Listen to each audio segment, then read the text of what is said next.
É perigoso, pastor, ser rico. É. Glória, estou falando de riqueza. Estou falando em contos de réis, não. Aleluia. Você já viu ou conhece um rico andar sem segurança? Ele anda com segurança. Glória a Deus. Eu, por exemplo, só ando com segurança, porque sou rico. Quando Jesus me fez rico, ele disse: você agora não pode andar só. Vou colocar um anjo acampado ao seu redor, porque você é importante para mim. Quem é rico aqui, levante a mão.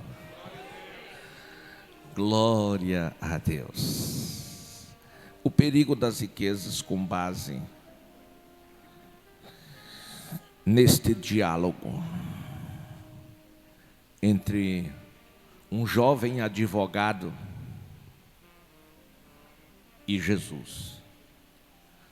Aquele jovem advogado era um homem inteligente, intelectual, de uma boa formação acadêmica, de posses, rico, tinha dinheiro, tinha posição, tinha nome na sociedade, tinha honra. Talvez invejado por muitas pessoas, dado a altura que ele chegou, a posição que alcançou e a condição econômica que tinha. Tudo isto somava para que ele fosse uma personalidade na sua geração e na sua cidade. Mas aquele homem, com todas estas coisas desejáveis e invejáveis, ele não era feliz. E a maior razão da vida e desejo e sonho de qualquer pessoa, em qualquer faixa etária de idade, em qualquer posição da sociedade, é ser feliz.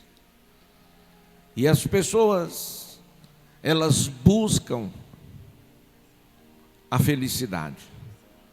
Uns buscam no dinheiro, outros buscam numa posição social, outros buscam num relacionamento afetivo, amoroso. Cada um tem uma ideia de que se alcançasse este desejo seria feliz. Mas por incrível que pareça, todas as pessoas que correm em busca da felicidade, com base naquilo que imagina ser felicidade, quando encontra, se decepciona, porque descobre que aquilo não lhe fez ou não lhe faz feliz. Glória a Deus. Este moço, ele alcançou um patamar elevado e seguramente ele descobriu que todos os seus sonhos realizados não foram suficientes para torná-lo feliz. E ele aprendeu uma coisa na vida, que coisas não faz ninguém feliz. Mas ele ouviu falar do homem chamado Jesus. E ele descobriu na sua sociedade que pessoas de várias classes sociais, inclusive das mais paupérrimas, descobriram a felicidade e se tornaram felizes. Sem dinheiro, sem casa de luxo, sem carro. E aquelas pessoas eram felizes. E isso o intrigou bastante. E certamente ele procurou encontrar e conversar com essas pessoas.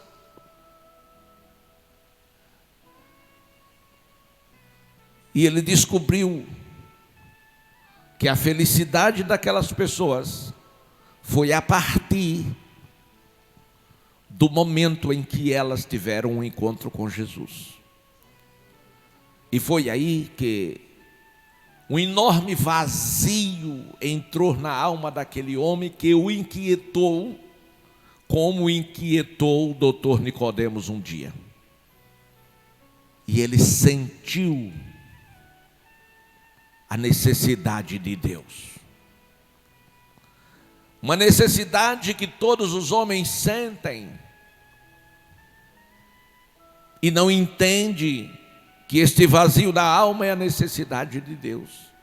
E busca e sai buscando em muitos lugares. E sempre ficam decepcionados. Mas esta noite eu quero te dizer, aos que estão aqui, os que estão em casa, que somente em Cristo uma pessoa pode ser feliz. Somente em Cristo uma pessoa pode se realizar. Glória a Deus. Quando eu era jovem, eu sempre gostei de músicas românticas. E tem um cantor que ele canta uma música que felicidade não existe. O que existe são momentos felizes. E eu cantava muito essa música, porque eu era um daqueles jovens que corriam atrás da felicidade. Mas para mim a felicidade era encontrar uma pessoa assim, tipo princesa maravilhosa, que preenchesse o meu vazio. Mas, amados irmãos, depois que eu encontrei a Cristo, eu descobri que aquele moço que cantava esta música tão bonita era o que ele sentia, era o que ele vivia, era o que ele experimentava. Então a felicidade realmente para ele não existia, porque ele vivia apenas momentos. Mas quando a gente se encontra com Jesus, não é para viver momentos, é para viver eternamente. E a nossa eternidade começa no momento em que o Espírito Santo vem habitar em nós, porque a partir daí nós não morremos, mudamos apenas de pátria, de lugar e de corpo. Não sei se isto ficou difícil para você que está em casa entender. Mas entenda uma coisa sobre este jovem advogado rico. Ele procurou Jesus e achou. Ele aproximou-se do Senhor. Mateus 19 e 16 é o versículo. E lhe fez uma pergunta. E ele perguntou ao Senhor: Mestre, que farei eu de bom para alcançar a vida eterna? Os detalhes do texto. Primeiro, o reconhecimento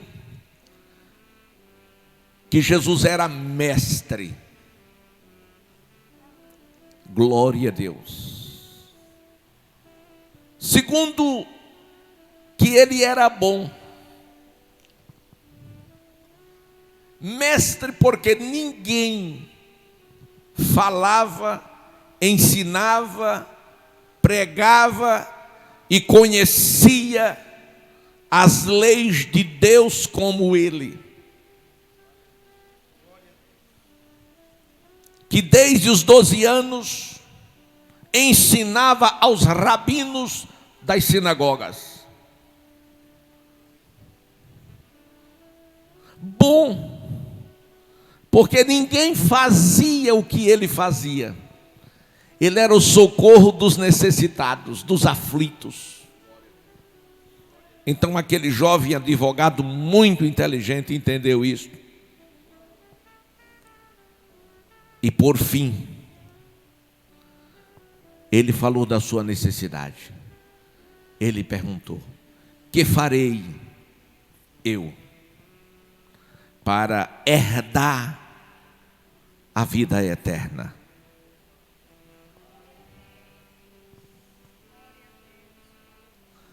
No versículo 17 veio a resposta de Jesus. Por que me perguntas acerca do que é bom? Bom só existe um, que é Deus. Se você quiser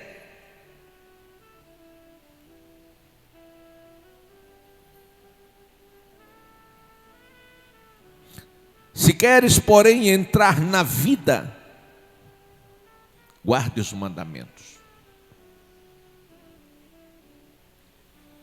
Jesus disse: se queres entrar na vida. Que vida ele estava se reportando? Não era vida física, que é o resultado de um relacionamento de um homem com a mulher. Ele estava falando: se queres entrar na vida eterna, que era o que ele buscava. E a vida eterna é um relacionamento de Deus com o homem através do Espírito Santo. Porque é o Espírito Santo que convence o homem do pecado, da justiça e do juízo. E quando o Senhor disse: guarde os mandamentos, aquele jovem advogado ficou maravilhado e se alegrou bastante. Por quê? Porque ele era uma pessoa estritamente religiosa. Ele era uma pessoa praticante da lei, como muitas pessoas que me ouvem na noite deste dia. São pessoas direitas, sinceras, inteligentes, que têm uma igreja, que têm uma religião, que têm uma filosofia bonita de vida e que faz as coisas direitinho. Aí o Senhor, aquele moço disse: quais? Jesus disse: não matarás, não adulterarás, não furtarás, não dirás falsas testemunhas. Versículo 19, me acompanhe. Honre o teu pai, honre a tua mãe, ame o teu próximo como a ti mesmo. E aquele jovem disse: Senhor, tudo isso eu tenho observado. Tudo isso tenho observado.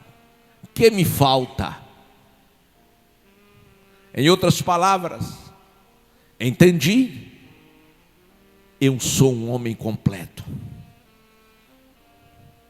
Mas ele queria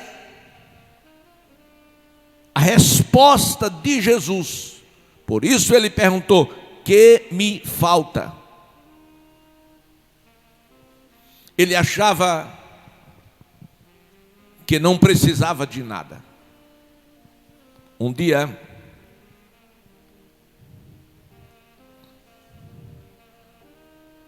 eu dei uma palavra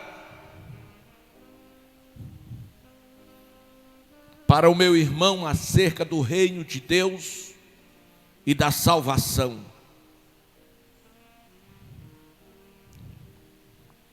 E ele não aceitou, aceitou algumas coisas e outras não. E depois a esposa dele replicou comigo e disse: Arnóbio, seu irmão é um bom filho, um bom esposo, um bom pai, um bom patrão, um bom. Ele é quase crente. Digo: minha cunhada, não existe um quase céu para um quase crente. Ele precisa nascer de novo. Eu fui embora. Este moço estava na mesma ideia, no mesmo pensamento, quando o Senhor lhe fez aquela pergunta.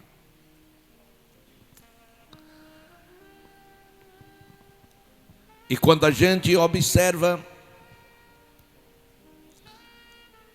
o diálogo, quando ele disse que me falta, o que ele não entendeu é que ninguém consegue ser salvo pelas obras. O homem pode fazer caridade, dar esmola, socorrer os aflitos, contribuir para creches, para orfanatos, ajudar a todos os necessitados.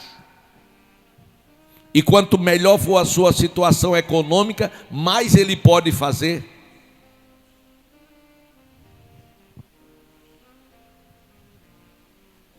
Mas a Bíblia, lá Paulo escrevendo aos Efésios, do capítulo 2, me acompanhe, versículo 8 e 9, ele diz o seguinte: porque é pela graça que somos salvos. Pela graça. Graça é um favor imerecível de Deus. Ninguém merece e Deus premia, Deus dá. Ninguém merece a salvação, aí Deus dá através da conquista do Calvário. Então Paulo disse aos irmãos em Éfeso: é pela graça que somos salvos, mediante a fé, porque sem fé é impossível agradar a Deus. E isto não vem de vós, é dom de Deus. Por que não vem de vós? Por que não vem do homem a salvação? Porque está escrito que Jesus disse: não foi vós que me achastes, que me encontrastes, fui eu que vos achei, vos nomeei para que vades e deis frutos. Na verdade, o homem não corre atrás de Deus, é Deus quem corre atrás do homem e lhe dá razões e motivos de sobra para ele aceitar o plano redentor do seu Filho Jesus. Infelizmente muitos rejeitam com tudo isso. Versículo 9: não é de obras para que ninguém se glorie. Não. Ninguém pode ser salvo pelas obras que faz, mas é pela graça de Deus. Aleluia. Também, meus amados irmãos, ninguém consegue alcançar a vida eterna que esse moço queria ter pela prática da religiosidade. Minha mãe dizia: na lei que eu nasci, nesta lei eu vou morrer. Glória a Deus. E um dia eu contestei a minha mãe e disse: minha mãe, não repita isto mais não. Por que não? Eu digo: porque a senhora está equivocada.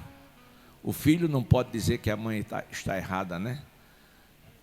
Mas pode afirmar que ela está equivocada. A senhora está equivocada, minha mãe. A senhora diz que na lei que nasceu, nessa lei vai morrer. Diga isso não. Por que não? Eu digo: porque a senhora não vai morrer na lei que nasceu. Ela disse: vou sim. Eu digo: vou mostrar à senhora que não vai. Sabe qual foi a lei que a senhora nasceu? Aí ela disse: católica, apostólica, romana. Encheu assim o peito. Eu digo: pois é, a senhora não nasceu nessa lei. Essa lei a senhora herdou por tradição. A senhora nasceu na lei da inocência. Quando a senhora nasceu, a senhora não fumava esse cigarro de corda fedorento. A senhora não chamava nome. A senhora não rogava praga. A senhora não amaldiçoava. A senhora não fazia macumba. A senhora não nasceu fazendo nada disso. Agora, a senhora foi enganada. E agora quer amparar essa maneira errada de viver em nome de uma religião. Minha amada, religião não salva. Só quem salva é Jesus. Esse doutor, esse advogado, não obstante a sua intelectualidade, mas ele não entendia as coisas. Achava que pelo fato de ser um simples praticante da lei, ele tinha direito à vida eterna. E o Senhor estava para lhe provar que o fato de ele cumprir toda a lei não lhe permitia o direito da vida eterna. Aleluia. Quando ele estufou o peito e disse: e agora? E agora? O que é que me falta? Vamos ver o que foi que o Senhor disse. Versículo 21. Disse-lhe Jesus: se queres ser perfeito, vai, vende tudo, vende os teus bens, dá aos pobres e terás um tesouro no céu. Depois vem e segue-me. A pergunta que eu quero fazer a vocês aqui neste auditório, e a pergunta que eu quero fazer a vocês que estão em casa a me ouvir: o que é que estava faltando naquele homem? Glória a Deus, um homem prendado com todas as qualidades, um homem que procurou Jesus, um homem que encontrou Jesus, um homem que declarou que o seu desejo maior era a vida eterna, um homem que era praticante de boas obras, um homem que ajudava os necessitados, um homem que era praticante da lei. E agora, está faltando alguma coisa? O Senhor disse: está faltando você se converter. Conversão é diferente de convicção. Digo outra vez: conversão é diferente de convicção. Conversão para a convicção é uma diferença de 40 centímetros. Diga 40 centímetros, para você não esquecer. Pastor, mas eu não entendi. Vou lhe ajudar a entender. Convicção tem a ver com o que está na mente, no intelecto, naquilo que você aprendeu. Isso é convicção. Conhecimentos adquiridos na teologia, na faculdade, no aprendizado da vida diária, na prática. E conversão, coração, 40 centímetros, coração, seu homem interior. Nós somos mais do que uma matéria, nós somos um espírito, possuímos uma alma e habitamos em um corpo. E esse espírito nosso foi o sopro do Todo-Poderoso. Mas esse espírito, com o pecado, ele ficou escravo da carne, de sorte que ele não fazia mais o que queria, mas o que a carne dizia. Mas agora veio Jesus no Calvário e disse: está consumado. Pagou o preço. E você agora foi liberto do pecado. O Espírito, o seu Espírito, estou falando do Espírito Santo, estou falando do seu Espírito, ele foi recriado para ser uma nova criatura, e você recebeu a mente de Cristo. Aleluia. Isto se chama conversão. Quando Paulo escreve aos Coríntios, na sua segunda epístola, ele diz: quem está em Cristo? É o texto áureo dos novos convertidos. Quem está em Cristo, nova criatura é. As coisas velhas passaram.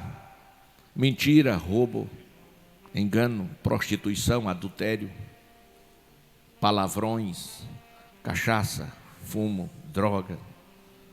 Quem está em Cristo, nova criatura é. As coisas velhas se passaram, e eis que tudo se fez nova criatura. A partir deste milagre da conversão, você vai andar em novidade de vida, e você vai ver o mundo sobre outro aspecto. Glória a Deus. E vai dizer como Paulo: não mais vivo eu, mas é Cristo que vive em mim. O que ele quis dizer? Ele quis dizer: aquele Paulo que perseguia os crentes, que matava os crentes, que prendia os crentes, que humilhava os crentes, aquele morreu. Agora nasceu um novo Paulo. Agora não é Saulo, agora é Paulo mesmo. Que por amor a Cristo entrega a sua própria vida. Aleluia. Então o Senhor disse àquele rico: se você quiser a vida eterna, você tem que se desprender, desligar do que está impedindo de você servir a Deus. O que era que estava impedindo aquele homem de servir a Deus? As riquezas. Aleluia. As riquezas. Glória a Deus. Tem muitas pessoas que não servem a Deus por causa do cigarro. Tem outras que não servem a Deus por causa da bebida alcoólica. Tem outros que não servem a Deus por conta dos prazeres da vida promíscua. Glória a Deus. Ah, eu não quero deixar o meu forró. Ah, eu não posso ficar sem o carnaval. Ah, eu não posso ficar sem as minhas roupas sexy. Sim, claro que é. Glória a Deus. Por que vocês acham que muita gente não quer servir a Deus na Assembleia de Deus? Porque estão presas a essas coisas. Então, diferente deste homem, ele estava preso ao dinheiro. E o que a Bíblia diz sobre o dinheiro? É pecado ter dinheiro? Não. É pecado ser rico? Não. Não. Jó foi o homem mais rico da sua geração em terra de Uz. Glória a Deus. Abraão, Davi, Salomão fez templos de ouro. Eram homens riquíssimos. Mas o dinheiro não era o Deus deles.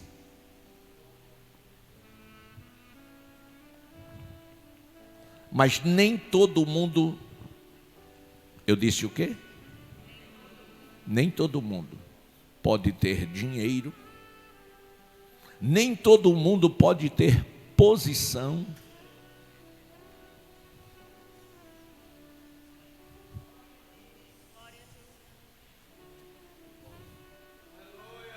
E o problema qual é, pastor? É o caráter. Vejamos Timóteo.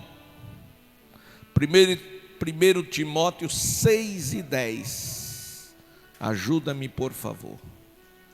1 Timóteo capítulo 6, versículo 10 e 11.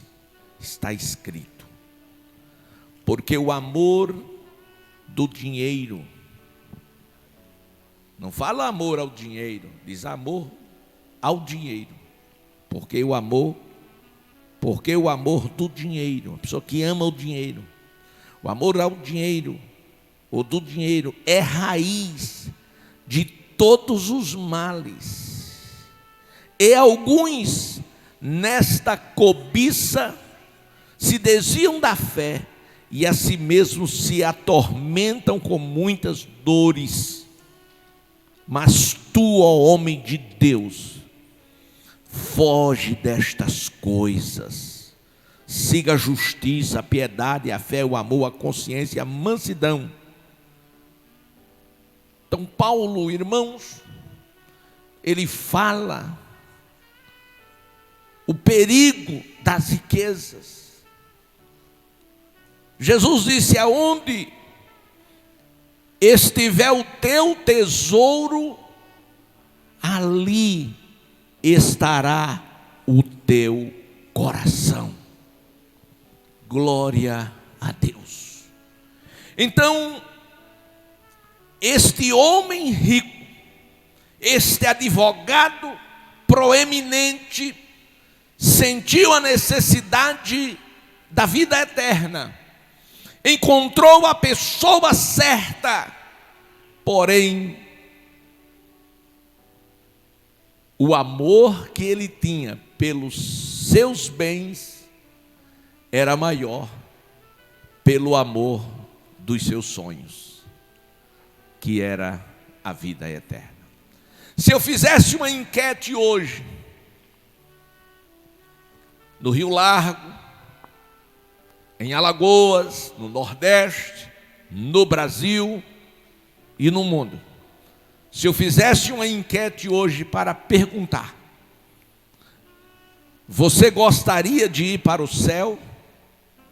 Qual seria a resposta? Sim. Todo mundo diria: eu quero sim ir para o céu. Ok.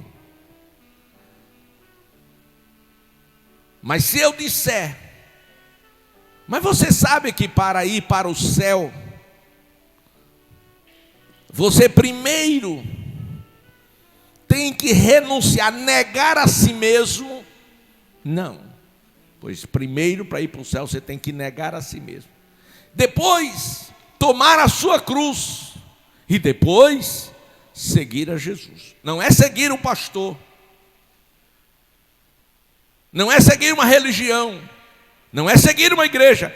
É seguir a Jesus. É andar nos passos de Jesus. Está escrito: aquele que diz estar nele tem que andar como Jesus andou. Pastor, isso é impossível ao homem, a Deus não. Eu estou caminhando com Cristo, eu estou indo para o céu. Aí eu digo como Paulo disse: se vocês acham assim tão difícil servir a Jesus, se vocês acham tão difícil fazer a vontade do Pai, se você acha tão difícil imitar a Jesus, então faça o seguinte: imite a mim. Aí eles: sejam os meus imitadores, como eu sou de Cristo. Aleluia. Aquele homem rico, ele podia ter ficado maravilhado.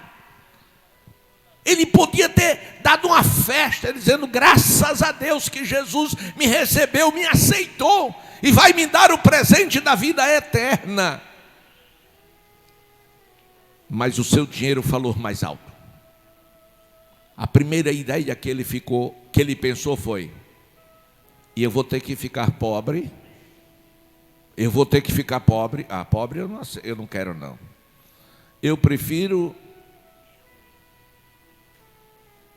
continuar rico e ir para o inferno do que ficar pobre e ir para o céu. Pastor, isso é uma coisa estúpida? É, mas foi o que ele pensou. Ele não disse isso, mas quando ele deu meia volta e saiu, ele desprezou a proposta de Jesus. Qual foi a proposta de Jesus para ele? Qual foi a proposta de Jesus? Volte, venda tudo que você tem para depois me... Se você não vender e não der aos pobres, Jesus mandou trazer para ele. Dá aos pobres, você mesmo dê, para você não pensar que eu sou interesseiro, como muitas pessoas dizem, né, que os pastores são ladrões. Eu acho isso interessantíssimo. Glória a Deus. Então dê lá, vá, dê tudo e venha me seguir. E a Bíblia diz que o homem ficou muito, quando ele ouviu estas palavras, retirou-se muito triste, por ser dono de muitas propriedades.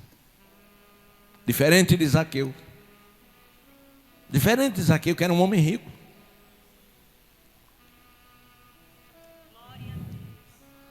Ele trabalhava na Secretaria da Fazenda. E ele disse: Senhor, se eu roubei alguém, estão me chamando de ladrão. Ainda hoje, a difamação foi tão grande que ainda hoje os pregadores continuam dizendo que Zaqueu era ladrão. Mas ele não era ladrão. Não era. O contexto da Bíblia mostra que ele não roubava. Porque se ele roubasse, ele não tinha dito aquilo.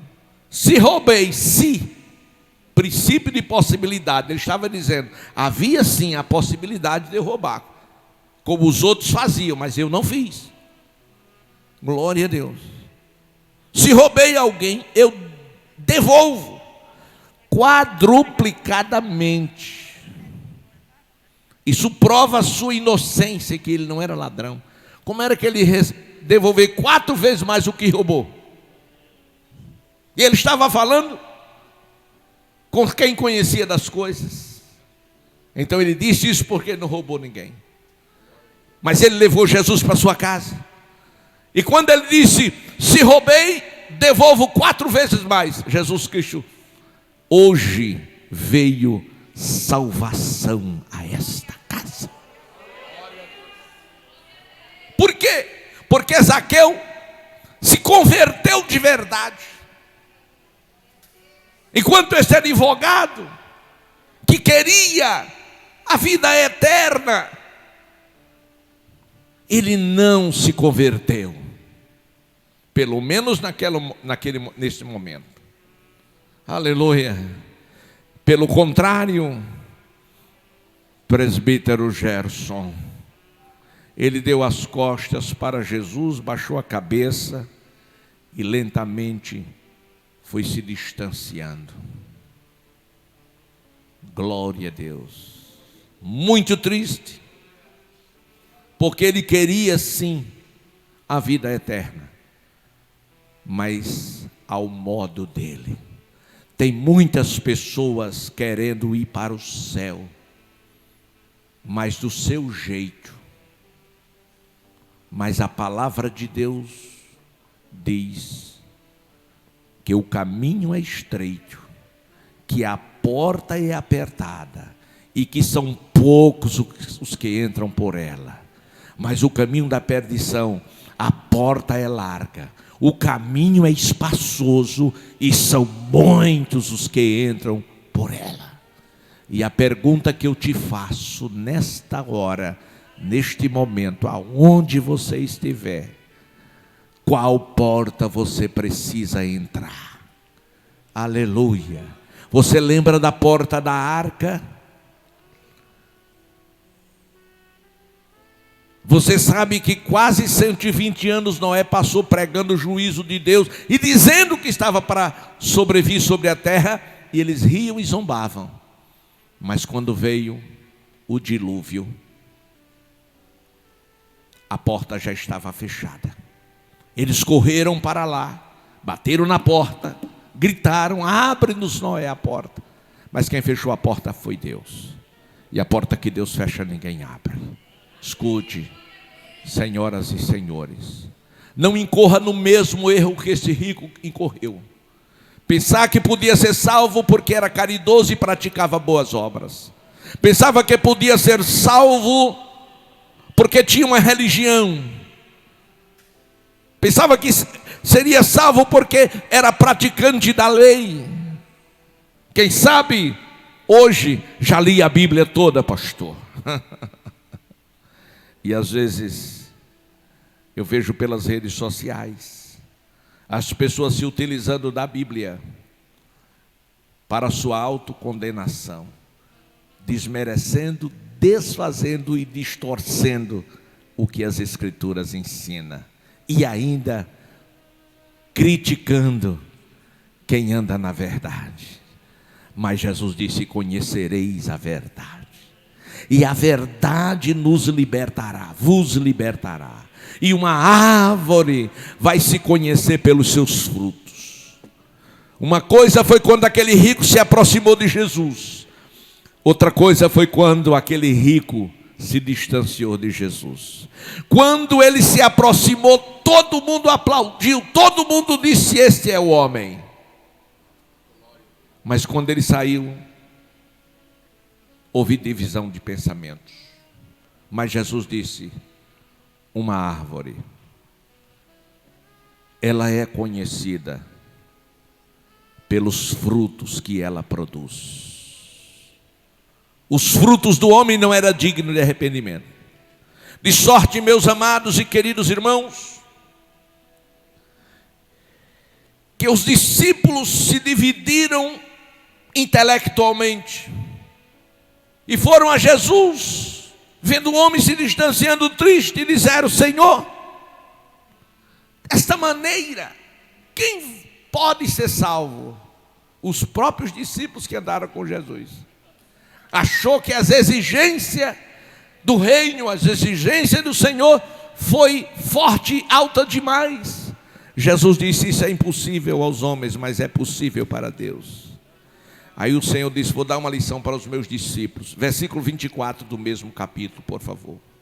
Jesus disse: e ainda vos digo que é mais fácil passar um camelo pelo fundo de uma agulha do que entrar um rico no reino de Deus. É mais fácil. Ele não disse que era impossível, ele disse que era mais fácil. Um camelo passar onde? Um camelo passar onde? No fundo de uma agulha. Pastor, isso é impossível. Não. Isso é difícil, impossível não. A agulha que o Senhor está se reportando aqui não é aquela agulha da costureira, né? Aquele buraquinho que passa uma linha. Não é. É uma passagem de animais. Aquela passagem que é assim, faz assim, volta assim e sai assim. E só o homem passa. Eram as passagens aonde tinha os animais, porque o homem faz isso, mas os animais não têm inteligência para fazer. E o camelo não tinha como fazer isso, por falta de inteligência. Mas passava. O homem pegava no cabresto dele e dizia: passe aqui, entre aqui, venha para cá e aqui a gente chega. Amém. Assim é o pecador. O Espírito Santo pega no cabresto e diz: ó, meu filho, é por aqui, por aqui, por aqui, por aqui. por aqui sai a maconha, por aqui sai o cigarro, por aqui sai a prostituição, por aqui sai a safadeza, e tu sai ali, sai santo, e Deus é glorificado. Amém. Se você quiser aceitar Jesus, pode fazê-lo agora. Aonde você estiver, diga sim para Jesus.